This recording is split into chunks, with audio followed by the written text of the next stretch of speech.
അൽഹംദുലില്ലാഹി റബ്ബിൽ ആലമീൻ വസ്സലാത്തു വസ്സലാമു അലാ അഷ്റഫിൽ മുർസലീൻ വഅലാ ആലിഹി വസഹ്ബിഹി അജ്മഈൻ അമ്മാ ബഅദ്. ബഹുമാനപ്പെട്ട ഉസ്താദുമാരെ, പ്രിയപ്പെട്ട വിദ്യാർത്ഥികളെ, എൻ്റെ പ്രിയ കൂട്ടുകാരെ, അസ്സലാമു അലൈക്കും. കാരുണ്യക്കടനായ മുത്തുനബി സല്ലല്ലാഹു അലൈഹി വസല്ലമയുടെ സമ്പൂർണ്ണ വ്യക്തിത്വം എന്ന മഹത്തായ വിഷയത്തെക്കുറിച്ചാണ് ഞാനിന്നിവിടെ സംസാരിക്കുന്നത്. ലോക ചരിത്രത്തിൽ ജീവിച്ചു പോയ മഹാമാരി തൻ്റെ ജീവിതത്തിലെ എല്ലാ കാര്യങ്ങളും ചരിത്രത്തിൽ കൃത്യമായി രേഖപ്പെടുത്തിയിട്ടുള്ള ഒരേ ഒരു വ്യക്തിയാണ് നമ്മുടെ മുത്തുനബി സല്ലല്ലാഹു അലൈഹി വസല്ലം.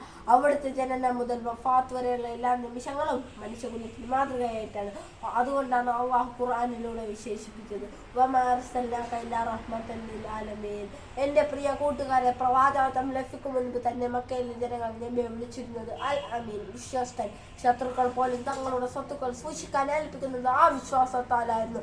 വാക്കുപാലിക്കുന്നതിലും സത്യം പറയുന്നതിലും നടപ്പാക്കുന്നതിലും നബി സല്ലല്ലാഹു അലൈഹി വസല്ലം കാണിച്ച സമാനതകളില്ലാത്ത മാതൃകയായിരുന്നു. അവിടുത്തെ വ്യക്തിത്വത്തിന്റെ ഏറ്റവും വലിയ പ്രത്യേകത അറ്റമില്ലാത്ത കാരുണ്യമായിരുന്നു. മനുഷ്യരോട് മാത്രമല്ല, ജീവജാലങ്ങളോട് സസ്യങ്ങളോട് പോലും നാം കാരുണ്യം കാണിക്കണമെന്ന് പഠിപ്പിക്കുന്ന നമ്മുടെ ആദരവായ പ്രവാചകൻ മുഹമ്മദ് മുസ്തഫ സല്ലല്ലാഹു അലൈഹി വസല്ലം തന്നെ കല്ലെറിഞ്ഞ തോയിഫുകാരോട് പോലും ശപിക്കുകയും പൊറുക്കുകയും അവർക്ക് വേണ്ടി പ്രത്യേകം ദുആ ചെയ്യുകയും ചെയ്തു. ഈ പ്രവാചക വ്യക്തിത്വത്തെക്കാൾ എന്തുണ്ട് ഈ ലോകത്ത്? ഒരു ഭരണാധികാരി, ഒരു നല്ല സുഹൃത്ത്, ഉത്തമമായ കുടുംബനാഥൻ എന്നിങ്ങനെ എല്ലാ മേഖലകളിലും നബി സല്ലല്ലാഹു അലൈഹി വസല്ലമ സമ്പൂർണ്ണ മാതൃകയായിരുന്നു. കുട്ടികളോട് വലിയ സ്നേഹമായിരുന്നു.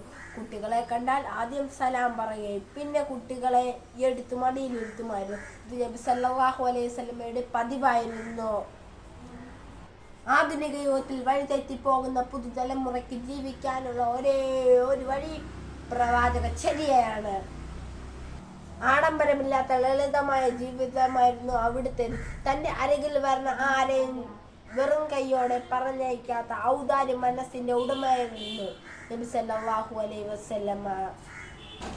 ആയിഷ ബിബി റളിയല്ലാഹു അൻഹ നബിയെ കുറിച്ച് വിശേഷിപ്പിച്ചത്, നബിയുടെ സ്വഭാവത്തെ കുറിച്ച് വിശേഷിപ്പിച്ചത്, നബിയുടെ സ്വഭാവം തന്നെ ഖുർആനായിരുന്നു.